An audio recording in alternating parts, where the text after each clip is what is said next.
Bismillahirrahmanirrahim. Assalamualaikum warahmatullahi wabarakatuh.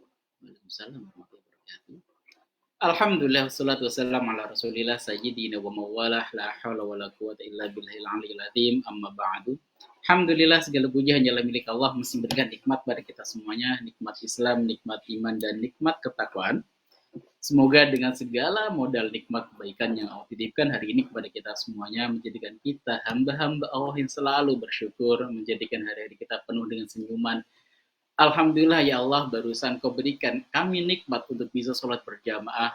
Kau izinkan kami untuk berzikir, kau izinkan kami bersalaman dengan kanan kiri kami. Kalau di pesantren sudah boleh, kalau di luar mungkin belum boleh. Dan segala nikmat-nikmat itu kau izinkan kami melihat anak dan istri kami tersenyum kepada kami. Itu bagian dari nikmat yang patut kita syukuri dan kita meyakini satu hal. Lain syakartum, la azidannakum. Jika kalian bisa bersyukur, Allah akan tambah nikmatnya.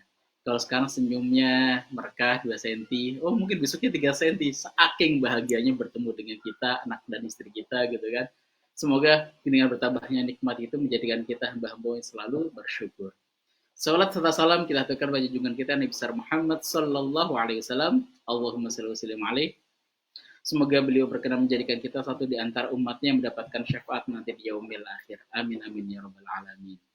Masya Allah telah bergabung bersama kita, sahabat-sahabat kita ada 63 sahabat dari berbagai penjuru negeri. Ada dari Wonosobo telah hadir, Wonosobo. Saya terkenal satu hal dari Wonosobo, karikanya itu luar biasa, ngangenin. Cerica dari Pati Pak Bu, saya belajar, saya pesantrennya di Pati di Terangkil, ada pondok pesantren namanya Guyangan di situ, Juwana ke arah utara, Masya Allah hadir ya. Terima kasih mengizinkan saya beberapa belas tahun yang lalu untuk belajar di Pati. Merauke, Papua, Masya Allah. Kalau sekarang di sini jam 4:30, di sana mungkin 6:30. Sudah maghrib Bapak ya. Biasa hadir di sini. Lampung, Medan, Banyuwangi, Sumbawa, luar biasa Bandung, Indramayu, Lampung. Ini Depok mana nggak ada Depok? Taiwan hadir, orang Depok, Blora, Priok, luar biasa. Oke, Sungai Rumbai, Bu Siti Fatmawati dari Malang, dan Ustaz Nasrullah hari ini ada di Malang. Mungkin bisa temu kangen di sana Ibu, beliau sedang di Malang ada urusan, dan semoga Allah lancarkan dan mudahkan segala urusan beliau yang ada di Malang saat ini. Baik, Bapak Ibu rahimakumullah, hari ini apa yang kita bahas? Kita hari ini akan membahas tentang buku kajian Magnet Rezeki, masih melanjutkan bab sebelumnya. Sebelumnya kita telah membahas tentang sakinah selamanya, Masya Allah, beberapa dengan Japri testimoni, keren sekali sakinah berselamanya gitu kan. Mungkin karena persoalannya pas dengan temanya, jadi kelihatannya lebih pas gitu, wah jelek banget. Ya karena mungkin temanya tema tentang sakinah yang sedang menjadi hit di dalam keluarga, maka menjadi ngejelek. Tapi ya semua materi dalam buku ini ngejelek semua. Kalau bagi saya paling ngejelek adalah ya tadi bungkus permen, itu paling ngejelek karena masuk ke semua materi. Hari ini kita melanjutkan ke bab 13, masih menggunakan buku yang sama, kajian Magnet Rezeki. Nanti akan kita konekkan dengan kajian Sirah Nabawiyah yang ditulis Ustaz Nasrullah bersama Coach Ardi Gunawan. Ini beliau anak muda yang benar ketika ketemu beliau itu auranya beda gitu ya. Seperti ketemu Ustaz Abus gitu ya. Ini anak-anak muda yang produktif dari Gontor. Salam ta'zim bagi para guru. Dan hari kita melanjutkan kajian kita di bab 13, kickback, tendangan balik gitu misalnya. Dan kickback kira sering dengar dalam bisnis, dituliskan Ustaz Nasrullah di sini, tendangan atau pukulan balik dalam bisnis biasanya adalah kayak ya pemberian komisi dan sebagainya gitu ya ketika kita punya kegiatan. Dan kalau dalam bahasa ilmu magnet rezeki, Ustaz Nasrullah untuk memahamkan teman-teman semua namanya kickback. Tapi ini dimulai dari sebuah ide. Ide ini bermula dari sebuah hadis Rasulullah. Ketika Rasulullah menyampaikan ketika ada saudaramu berdoa, dan di antara saudara itu ketika berdoa dengan gaib, dan salah satu di antara doa yang mustajab adalah doa bila gaib. Bahasanya dia tidak minta didoakan dan kita mendoakannya dengan tulus. Oke, ini kok ada orang baik ya Allah, muliakan dia, bahagiakan dia ya Allah. Ya Allah, ini ada orang soleh banget, Ustaz nggak punya kendaraan ya Allah. Kayak butuh kendaraan ya Allah, yang mudahkan baginya mobil misalkan ya. Itu salah satu di antara apa ya, doa yang mustajab. Selain doa yang seperti di belakang saya ini, ketika orang-orang sedang berdoa, di belakang saya ini ada jalur dari multazam. tempat yang dimana ketika kita berdoa, Allah tuh sampai malu kalau misalkan doa orang yang doa di multazam itu nggak Allah hijabah. Tapi Rasulullah ketika doa di multazam tuh nempel badannya, nggak lagi mengangkat seperti ini, tapi nempelkan badannya ke tembok. Yaitu menjadi tempat yang sangat spesial, sangat diperebutkan. Bahkan di belakangnya multazam ada makam Ibrahim, itu duduk di situ tuh gak mudah. Kalau nggak bisa multazam, beda belakangnya gitu. Tapi selain tempat yang tadi spesial yang diperebutkan banyak orang yang sampai saat ini bagi orang bisa juga gak mudah untuk datang ke sana, ada yang doa sangat mustajab. Itu doa bila gaib, doa dengan secara tidak ketahuan, secara tersembunyi bila gaib itu. Jadi ketika kita mendoakan saudara kita, Masya Allah, muliakan Ustaz Nasrullah, ya Allah, mudahkan segala urusannya. Ini doa bila gaib, Ustaz Nasrullah nggak tahu dan beliau nggak minta, ayo tolong doain anak ya, gitu. Nggak seperti itu. Kita tulus ketika dalam sujud kita ada orang-orang baik sekitar kita doakan, Masya Allah. Itu salah satu di antara doa mustajab. Tapi yang lebih mustajab lagi ada dahsyatnya ada yang mendoakan orang itu tadi. Itu ada pendosa seperti kita gitu ya, yang kadang baik, kadang dosa, kadang baik, kadang dosa gitu ya. Kadang baik, kadang buat perisai rezeki lagi gitu. Ya, ya mustajab sih tetap gitu kan. Ya Allah, Rasulullah menyampaikan itu waktu doa yang mustajab. Tapi di sisi lain kita juga tahu diri bahwa kita memiliki banyak kekurangan. Tapi ada yang lebih dahsyat lagi, ketika kita mendoakan orang lain, ada malaikat sebelah kanan kiri kita yang mendoakan wa anta mislah, dan engkau pun sama. Iya, Rasulullah menyampaikan ketika kita mendoakan orang lain gitu kan, terus kita ya Allah muliakan dia ya Allah. Di sini ada malaikat yang mendoakan kepada Allah ya Allah dan dia muliakan dia.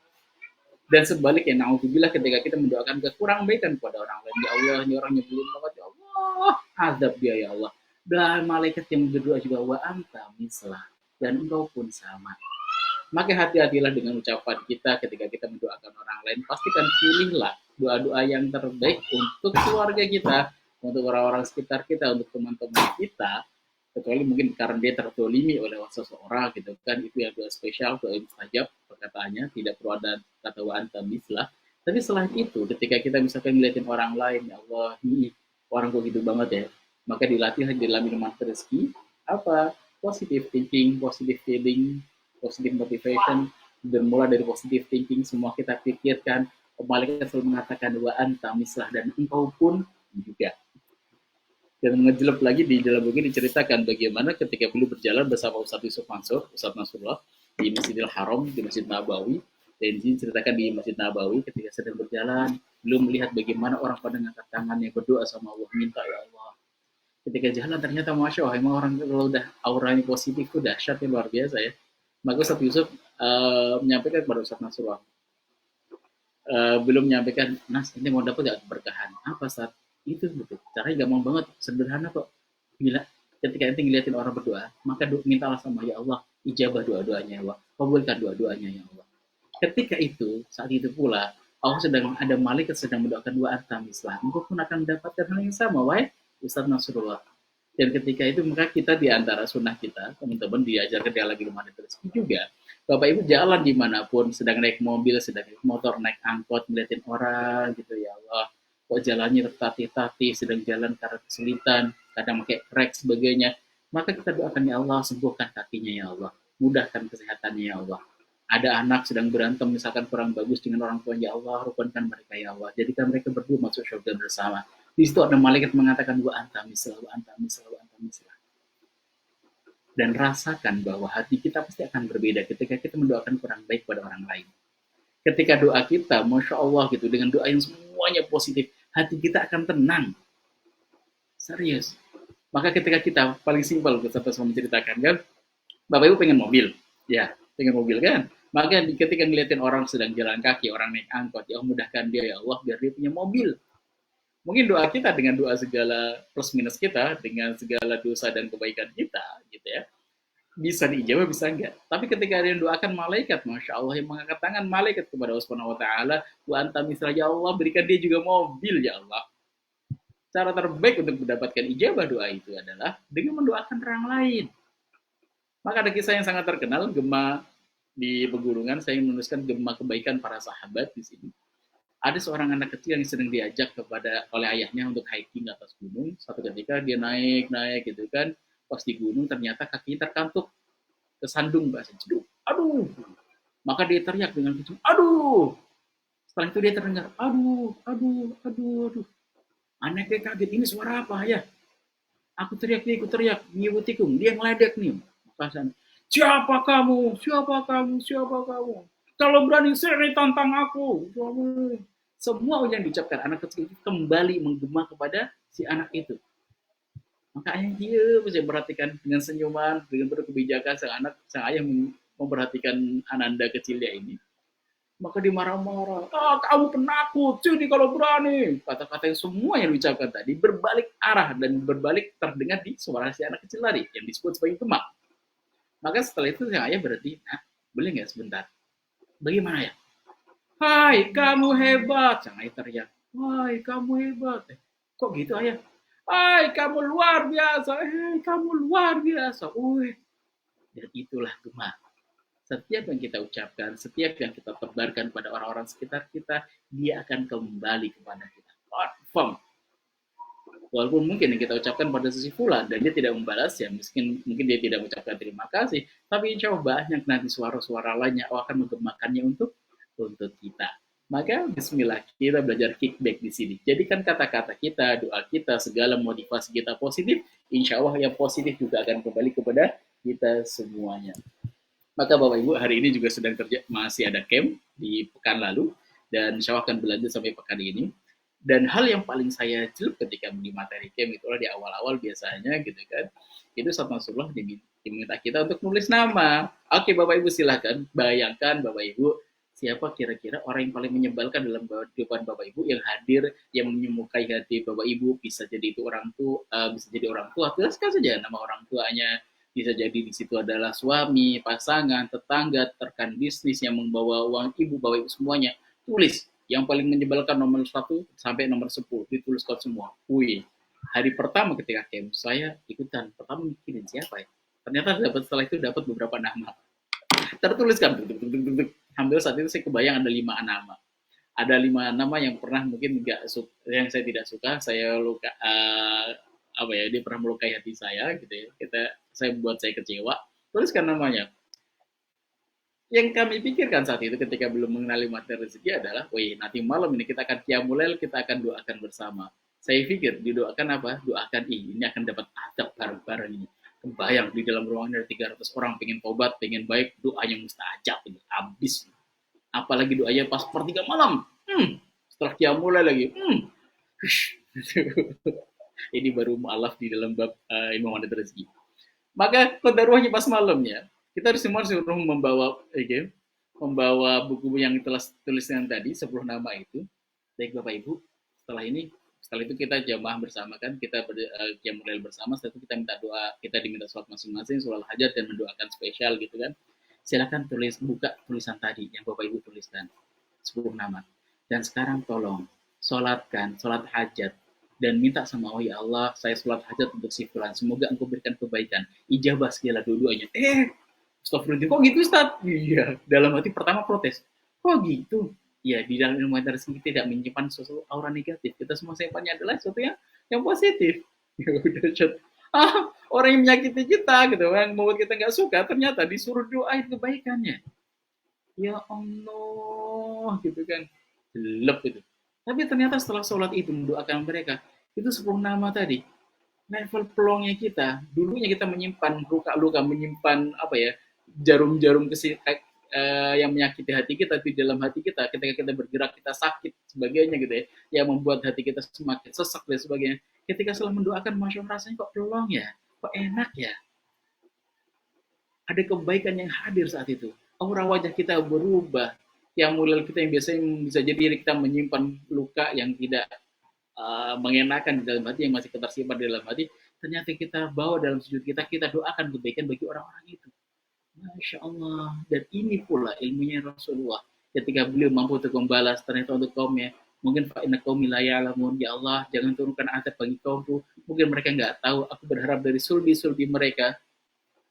Ketika Rasulullah sedang berdakwah di Taif, dilemparin batu, berharap Taif adalah tempat dakwah selanjutnya setelah Makkah. Makkah mungkin tidak mudah untuk didakwai, maka beliau berpindah ke Taif. Ternyata di Taif yang jauh lebih dahsyat lagi siksaannya bagi Rasulullah. 3 hari dilemparin batu sampai kaki beliau berdarah-darah. Ketika sampai itu, maka Rasulullah tadogin, Rasulullah tangkap itu darah jangan sampai menetes ke bumi. Khawatir kalau malaikat penjaga bumi nanti akan marah dan dia akan lapor kepada Allah untuk menurunkan azab. Dan diucapkan oleh Rasulullah, ya Allah jangan siksa kaumku. Mungkin mereka tidak mengetahuinya. Dan aku berharap ya Rasulullah, ya Allah, sesungguhnya di antara sulbi-sulbi mereka, di antara keturunan-keturunan mereka, ada orang-orang yang menyembahmu. Ternyata Masya Allah nanti suatu titik ketika Fathu Makkah, orang-orang Taif itu juga akan masuk Islam. Nanti setelah Fathu Makkah, ternyata setelah Rasulullah meninggal, hampir seluruh jazirah Arab itu murtad, kecuali 3 tempat. Makkah, Madinah, dan Taif. Yaman murtad. Hijaz hampir semua dikatakan Najd murtad. Semuanya melepaskan diri dari Islam. Tapi yang tersisa hanya 3. Makkah memang tempatnya Rasulullah berdakwah dari awal, Madinah memang poskonya Rasulullah. Yang tempat luar yang tetap masih istiqomah adalah Taif, yang dulu pernah melempar batu Rasulullah. Ternyata Rasulullah mendoakan, aku berharap di antara keturunan mereka ada orang-orang yang nanti akan mencintaimu ya Allah. Dan itu doa tercintanya Rasulullah terhadap orang-orang menyakitinya. Maka di dalam bab kickback ini ingin sampaikan Bapak Ibu, cara terbaik untuk memudahkan keberkahan bagi kita adalah doakan orang-orang sekitar kita. Maka para malaikat akan mendoakan kita. Siap ya? Nanti kalau misalkan naik motor, naik mobil, naik apapun gitu, atau ngeliatin jamaah Bapak Ibu, misalkan ngeliatin orang yang berangkat umroh, belakang saya ini ada tampilannya, ada Masya Allah, ini Mas Farhad milikannya ada tema-tema umroh, tema Masjidil Haram, maka doalah di sana. Ya Allah, muliakan, bahagiakan ya Allah. Mereka bahagia banget menjadi tamu-tamumu ya Allah. Muliakan mereka ya Allah. Jadikan haji-haji atau umrah mereka menjadi umrah mabrurah. Maka di situ ada doa juga akan terngiang, akan bergema. Wa anta mislah, dan engkau pun sama. Semoga satu titik engkau akan menjadi tamu-tamunya Allah Subhanahu wa taala. Dan salah satu di antara rahasia kenapa Ustaz Nasrullah banyak memposting di channel-channel beliau itu adalah testimoni para sahabat-sahabat yang mendapatkan keajaiban, testimoni sahabat-sahabat yang mendapatkan keajaiban baik itu perekonomian, sakinah bersama keluarga dengan dan sebagainya gitu, mendapatkan tanah sebagainya, keajaiban amanahnya lunas sebagainya. Yang ingin diajarkan sama Rasulullah apa? Diajarkan kepada kita adalah ya Allah muliakan, yang bahagia sekali mereka bisa mendapatkan itu ya Allah. Semoga menjadi kekekalan, mereka tidak mendapatkan amanah kembali, semoga mereka sakinah mawaddah warahmah, harta yang diterima menjadi keberkahan. Ketika kita mendoakan itu, kita sedang menarik doa para malaikat, wa anta mislah. Maka kebahagiaan seorang muslim adalah ketika orang sekitarnya juga ikut bahagia. Jadi ketika ada orang bahagia, kita ikut bahagia. Ketika orang sedih, kita ikut sedih. Dan itulah yang diajarkan oleh para malaikat. Baik, itu Bapak Ibu. Insya Allah semoga bermanfaat. Selanjutnya kita akan diskusi. Mungkin ada pola materi yang bisa di itu. Masya Allah di sini jadikan kata-kata, pikiran, dan doa kita selalu positif. Ya, saya sepakat dengan percakapan ini. Dan ketika ada pertanyaan, yuk kita akan diskusikan. Dan hari-hari ini termasuk di antara kita ajarkan juga di pesantren, ketika beberapa santri kok nggak mudah untuk untuk baik pada teman-temannya gitu ya, masih misalkan kan biasa catatan banget tuh, misalkan kelas 9 kelas yang paling senior gitu kan, sama di kelas tuh gampang buat marah, buat ini sebagainya. Jadi ajarkan yang simple, Kak, coba mulaikan bagikan orang lain. Saya minta pada Kak, kamu nyaman nggak di sini? Nyaman, Ustaz. Ada nggak yang buat kamu nyaman? Ada sih, Ustaz, berapa orang. Sebutin namanya gitu kan. Berharap mungkin ketika dia menyebutkan hal itu, dia berharapnya mungkin bisa ini Ustadz akan marahin dia nih. Ternyata saya minta kepada dia, Kak, tolong nama-nama tadi ada 4 nama disebutkan nama dia, bisa nggak kamu selalu doakan dalam doa-doamu, semoga Allah muliakan bagikan mereka. Iya. Kalau bisa lagi muliakan dia. Misalkan mereka selesai makan, ambil piringnya, boleh nggak saya cuciin piringnya? Itu yang diajarkan. Dengan apa? Dengan itu semoga Allah muliakan bahagiakan dia. Ilmu terumbu karang dan ilmu kickback. Baik, sudah ada masuk pertanyaan pertama dari Pak Chandra. Pak Chandra Pucandra, Ustadz, apa bedanya sholat hajat dengan sholat tobat? Sholat hajat dengan sholat tobat saya pikir sama. Ya hajatnya adalah hajat tobat. Gitu. Apa bedanya sholat hajat dengan sholat tobat? Sama-sama sholat sunnah. Dan memang kalau misalkan kita temukan di dalam literasi gitu ya, sholat tobat memang sebenarnya tidak ada. Sholat tobat di dalam niatnya kita tobat. Hajat kita adalah ya Allah saya ingin bertobat kepadamu. Kalau sholat hajat memang diajarkan, sholat hajat memang kita hajatnya apa, butuh apa dari Allah Subhanahu wa taala, kita mendekat sama Allah dengan membawa hajat-hajat kita. Boleh, boleh. Dan itu disunahkan memang gitu ya. Kalau sholat taubat memang ada perintahnya ketika kalian taubat, maka sholatlah kalian mendekat kepada Allah Subhanahu wa taala. Maka sebenarnya kalau tidak perlu dibeda-bedain antara qiyamul witir dan sebagainya. Sebenarnya kalau dalam istilah ya namanya qiyamul gitu. Kalau witir memang spesifik, dia memang tiga dia dalam kondisi witir, kondisi apa namanya? Ganjil gitu. Jadi untuk sunah-sunah itu kadang ini sih di Indonesia kadang memang spesifikan gini. Kan ada sebagian besar mayoritas orang Indonesia menggunakan karena Syafi'i ya, menggunakan usolli kan, usolli fardhu usolli sunatal witri, usolli itu disebutkan dalam itu. Tapi poin besarnya adalah sebenarnya usolli ya itu bagian dari penguat saja. Kadang kita kesulitan membuat nggak mudah buat menggunakan bahasa Arab karena background kita bukan anak pesantren dan sebagainya untuk merubah-rubah itu. Poin penting di dalam niat itu ada hati kita. Ya Allah saya sholat niat sholat taubat. Sunnah karenamu Allahu Akbar takbir maka cukup. Pakai bahasa Indonesia juga cukup. Tapi untuk bahasa Arab itu akan lebih baik kalau kita bisa melaksanakannya. Baik. Pertanyaan selanjutnya dari Oke, bentar yang mana dulu nih? Ya. Bismillah Pak Ustadz mau tanya apakah kita sebagai orang tua belum berhasil ketika kita belum bisa membujuk anak untuk ke pesantren? Bagaimana caranya supaya anak kita mau masuk pesantren? Baik, Ibu, pesantren salah satu di antara wasilah untuk memproses anak menjadi baik. Tapi dia bukan satu-satunya wasilah, bukan satu-satunya jalan. Bahasanya gini, kalau kita dari Jakarta mau ke Surabaya, tujuan kita adalah Surabaya, misalkan memudik atau sebagainya, maka tujuan kita tahu di situ, ya, menjadikan anak soleh sebagainya gitu ya. Tapi jalurnya kan banyak, ada yang naik mungkin bisa jadi naik pesawat dan dia paling cepat gitu. Dan mungkin bisa kita sebutkan sini sebagai pesantren, jalan paling cepat.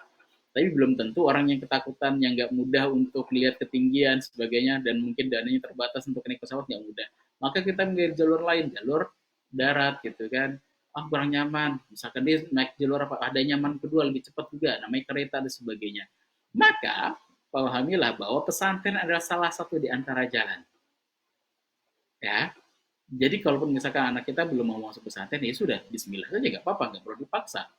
Tapi setidaknya kalau misalkan kita tahu bahwa pesantren salah satu jalan yang paling cepat untuk mengajak kita menuju ke situ, membuat anak jadi soleh karena lingkungannya memang sudah terbentuk, bahkan beberapa anak saat harus dikeluarkan karena dia memang secara lingkungan dia akan mempengaruhi yang lain, kurang bagus. Benar-benar tuh lingkungan yang steril, yang cukup bagus untuk perkembangan Anda untuk menjadi anak soleh, itu ada di pesantren. Nah, cara satunya ya, antara saya belajar dari salah satu teman saya dulu takjub, saya orang Jawa, orang daerah, yang kami itu kalau nggak masuk pesantren kayak rasanya kayak nggak afdol gitu.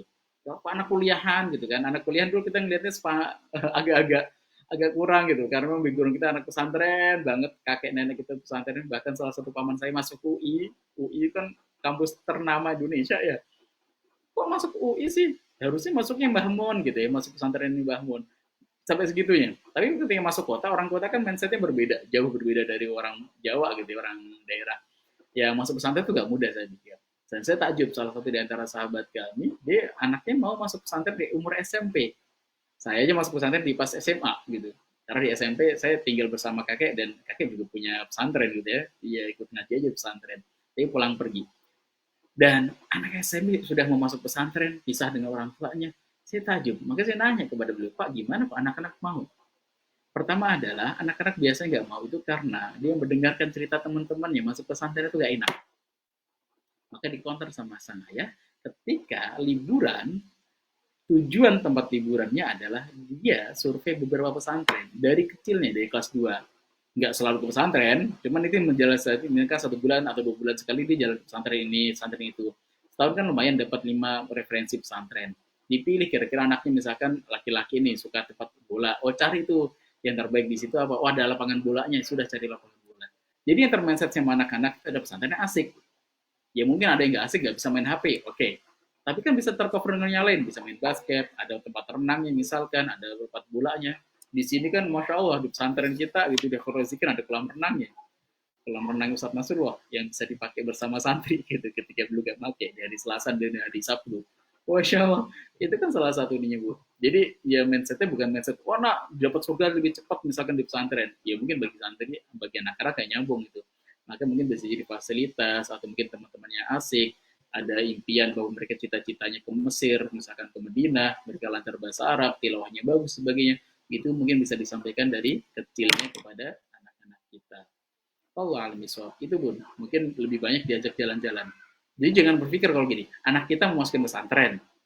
Sekarang umur berapa? Sekarang kelas 6 start, ntar lagi akan masuk akan nyari SMP. Terus kita baru ngajarin sekarang, mungkin agak sedikit apa ya?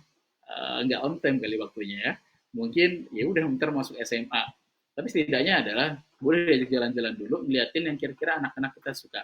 Perbanyak aja jalan-jalan ke pesantren. Misalkan mereka nggak mau start, ya sudah ibu jalan aja, ntar dia ikutin aja, minimal dia kalau nggak mau turun dari mobil ya minimal dia udah ngeliatin, oh ternyata pesantren nggak serem-serem banget ya gitu, asik-asik aja gitu. Baik, itu kira-kira. Pak Ustadz, sebaiknya sholat tahajud dulu apa sholat taubat dahulu? Silahkan dipilih bun, boleh sholat dua-duanya dulu, boleh, atau oke. Okay. Nah, ini ada pertanyaan ditampilkan Facebook. Pak Ustadz, kalau kita garpu tala apakah harus selesai sholat wajib? Tidak, tidak harus. Tapi hanya memang auranya memang akan lebih kuat ketika kita dalam posisi dekat sama Allah. Jadi nggak asal dikit-dikit garpu tala gitu ya. Tapi dalam kondisi tertentu kita bolehlah garpu tala itu. Uh, ada persoalan dikit kita kembali ke Allah, balik lagi ke Al-Quran boleh. Tapi kalau ingin mendapatkan aura magnetik yang paling benar-benar syahdu, khusyuk dan mudah untuk memahaminya, yaitu ketika kondisi sedang mendekat-dekatnya sama Allah. Setelah sholat wajib, setelah tahajud mungkin lebih kuat powernya. Wah, lebih suap. Kalau sekarang gini, garpu tala itu tidak hanya, kalau saya pribadi, garpu tala itu ketika Bapak Ibu nanti saya sangat sarankan ketika punya musaf yang pernah terjemah perkata itu. Tidaknya ada belajar bahasa Arab. Jadi kalau ketika Bapak Ibu punya persoalan gitu ya, terus ternyata ada sholat di imamnya baca sholat ini, jelek langsung. Itu juga garpu tala juga, ada sesuatu yang menghajam ke dalam hati kita gitu. Misalkan punya persoalan dengan kakak, punya persoalan dengan saudara gitu, tentang pembagian warisan dan sebagainya. Ternyata imam bacanya surat Yusuf gitu. Oh, ingat kisahnya Nabi Yusuf ketika beliau punya persoalan sama keluarganya gitu kan. Apa yang diucapkan Nabi Yusuf? La tasriba alaikumul yaum, nggak ada dosa, nggak ada celaan bagi mereka. Maka kita tetap bersaudara ya, itu asik banget. Maka ini adalah disebut juga garpu tala.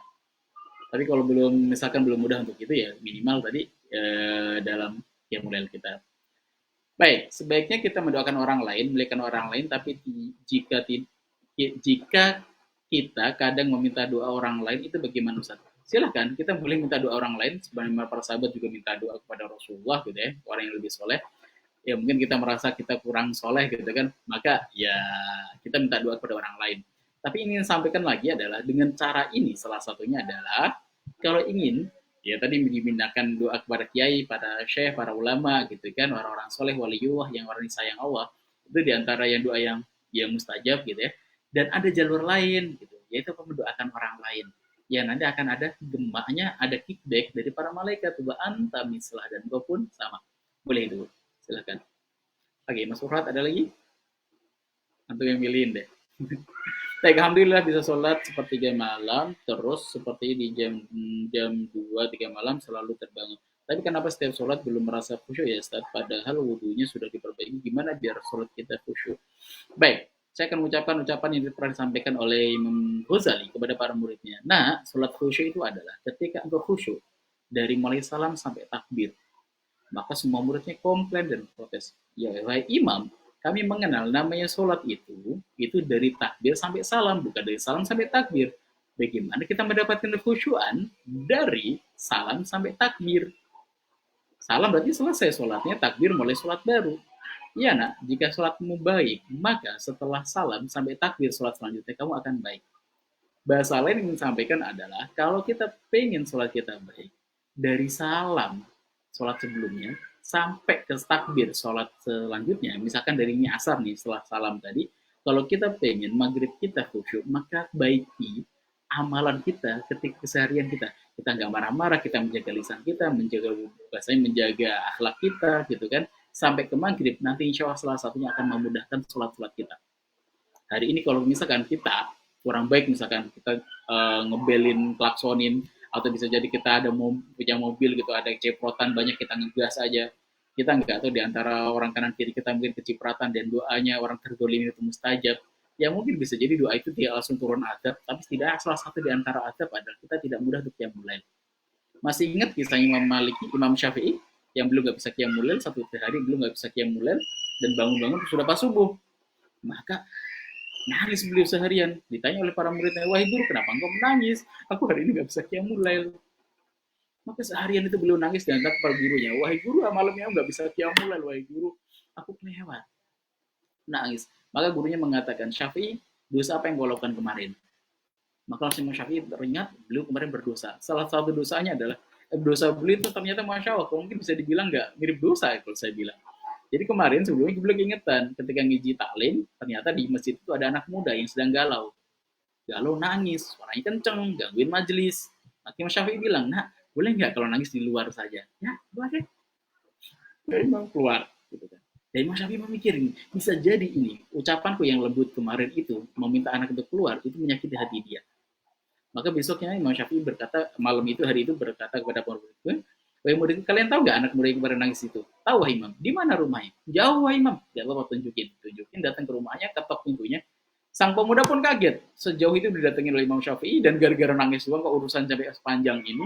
Maka diketok pintunya gitu kan. Siapa? Imam Syafi'i. Ya Allah, cuma nangis didatengin rumahnya gitu kan. Dan ternyata Imam Syafi'i minta maaf, kaget semua muda. Kenapa?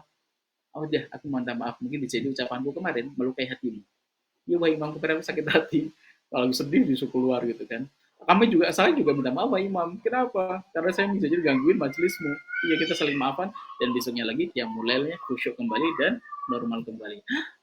Jadi bisa ceknya adalah tidak hanya berurusan dengan wudhunya, Bu. Ya wudhu ini salah satunya, tempat kondisi salah satunya. Tetapi akhlak harian kita itu akan mempengaruhi kita yang mulai kita dan tilawah-tilawah kita. Orang yang tidak mudah untuk qiyamul lail, orang yang tidak mudah untuk tilawah, bisa jadi matanya memang banyak melihat sesuatu yang kurang baik. Dia melihat film yang kurang-kurang baik, itu nanti tuh ngeliatin mushaf, itu baru sebentar udah capek, nggak nyaman. Tapi orang-orang yang udah biasa nyamankan dengan Al-Quran, ketika melihat sesuatu yang tampilan kurang bagus, dia akan menghindar. Baru baca berita, kayak kurang bagus nih. Misalkan, saya paling sering skip gitu kan, sekarang berita baru viral gitu, misalkan seorang anak menggorok ibunya, langsung klik skip, not recommended channel, misalkan di YouTube sebagainya. Sebisa mungkin itu yang muncul. Biar hati kita ntar gak terusaki oleh berita-berita seperti itu. Wallahu a'lam bishawab. Mas Farhat ada lagi? Atau cukup? Masih boleh. Anda memilih atau saya? Baik, saya milih kalau gitu. Bismillah, selalu positif untuk Pak Ustadz dan semua sahabat imati semua. Oke, amin ya rabbal alamin. Udah, gak ada pertanyaan lagi. Baik Pak Ustadz, kalau kita garbutal apakah harus selesai sholat wajib? Tidak. Baik, terima kasih. Sudah cukup jelas dari teman-teman semuanya. Dan Bismillah, semoga Allah mudahkan segala urusan kita ikhlaskan hati kita positifkan hati kita, dan semoga Allah berikan kita kickback yang baik dari setiap doa-doa kita kepada para sahabat kita. Dimulai dari sekarang, doakan sahabat-sahabat yang mungkin komentar, yang punya amanah sebagainya gitu kan, ada pertanyaan yang mungkin bisa jadi kurang positif mensikapi keluarga, misalkan keluarganya sedang kurang sehat sebagainya gitu kan. Maka doakan semoga Allah sehatkan, dengan kesehatan doa itu semoga Allah menyehatkan badan kita dan keluarga-keluarga kita. Amin amin rabbal alamin. Semoga bagi semuanya Allah muliakan dan Allah bahagiakan, dan sampai ketemu nanti suatu hari, semoga kita dipertemukan di surga yang Subhanahu wa taala. Amin ya rabbal alamin. Salam cinta dan teduh, salam satu sama terhubung. Assalamualaikum warahmatullahi wabarakatuh.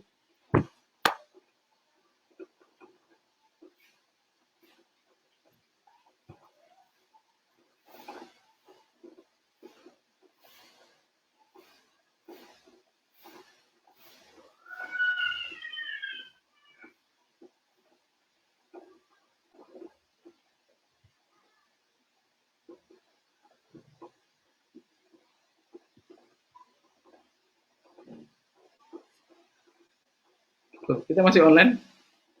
Coba kita dilanjutkan, Mas Farhat. Ya Allah, muliakan dan bahagiakan semuanya dari grup ini. Amin amin ya rabbal alamin.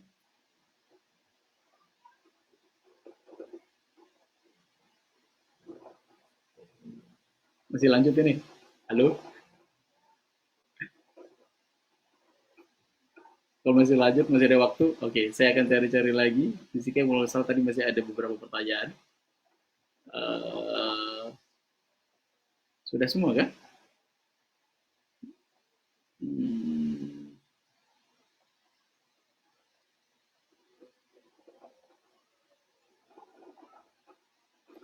Ustaz, apa maksud ayat 16 surat Al-Anbiya, dan kami tidak menciptakan langit dan bumi dan segalanya? Oke, masih ada ya? Oke, Ustaz, bagaimana agar suami mau ikut pengajian? Memang saya lihat rata pengajian itu diisi oleh mayoritas ibu-ibu. Tapi sebelum saya menjawab ini, tolong ibu-ibu jangan sampai pengajian bapak dan ibu-ibu khususnya itu mendolimi orang para suami. Pasti akan muncul ilfil.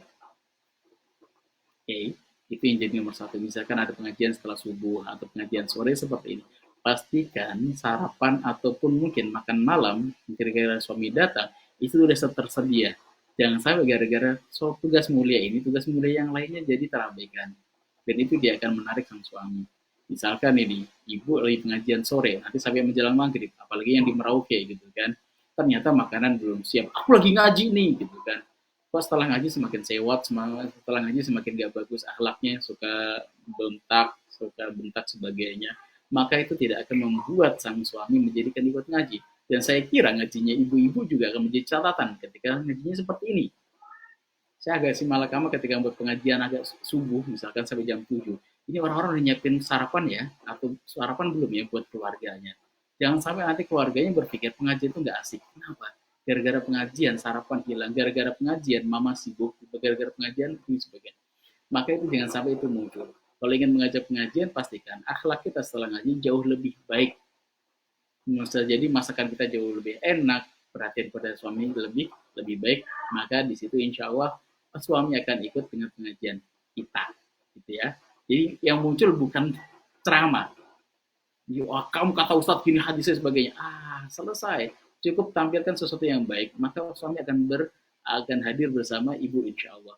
Ini kok penasaran, kok istri saya setelah pengajian ini kok jadi baik, masakan semakin enak, semakin ramah, bukan dikit-dikit dalil sebagainya gitu kan. Wah, itu baru pengajiannya tepat. Tapi kalau pengajian ibu-ibu sebagainya, setelah itu ketemu semua istri dikit-dikit suami-suami sama dikit dalil, ceramah dan membuat suasana semakin gak nyaman di rumah, itu bisa jadi pengajiannya belum tepat sasaran. Oh, alam biswab. Baik. Ustaz mau nanya, di pesantren Khairul Rezeki itu ada sekolah SD SMP yang atau man tidak? Ada. Kita baru di level SMP. Tapi kita menggunakan SMP pesantren, ada materi agama dan materi umumnya, ada materi sainsnya, bahasa Inggris, bahasa Indonesia, IPA, matematika itu kita ajarkan.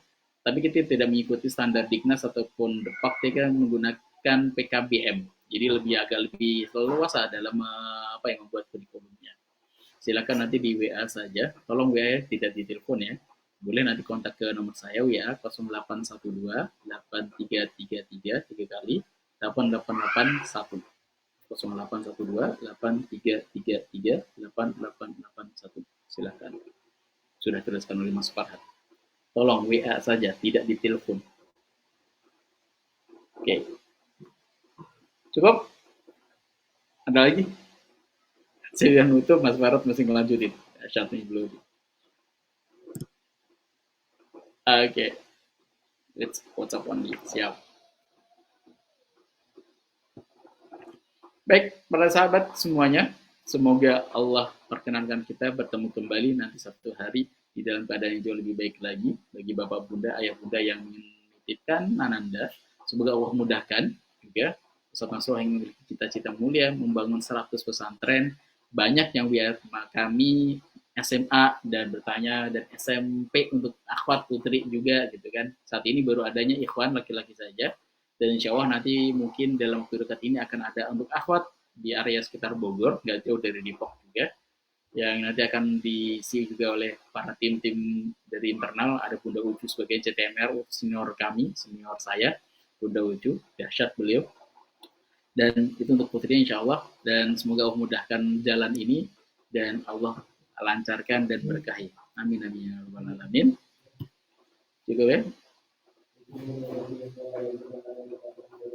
Oke, Ustadz, kalau kita mau mendoakan orang yang kita sakit hatinya, sebaiknya kita sholat tobat atau hajat. Sholat hajat, Ibu. Sholat hajat untuk orang lain. Hajat itu kebutuhan. Jadi agar Allah memudahkan segala urusannya. Kalau sholat tobat itu untuk kita. Bahwa kita pernah nyakiti orang lain dan kita beristighfar. Kita muhasabah diri. Pertama yang dilakukan adalah sholat tobat. Kita bertobat, setelah itu kita doakan orang lain. Kita bersihkan hati kita, setelah itu kita minta doa kepada Allah SWT agar Allah memudahkan segala urusannya. Baik, terima kasih ya Bunda semuanya. Terima kasih dan kita tutup dengan hamdalah, alamin. Doa kafatul majlis. Subhanakallahumma bihamdika asyhadu an la ilaha illa anta astaghfiruka wa atubu ilaik. Sampai ketemu di Kamis depan. Salam satu sama terhubung.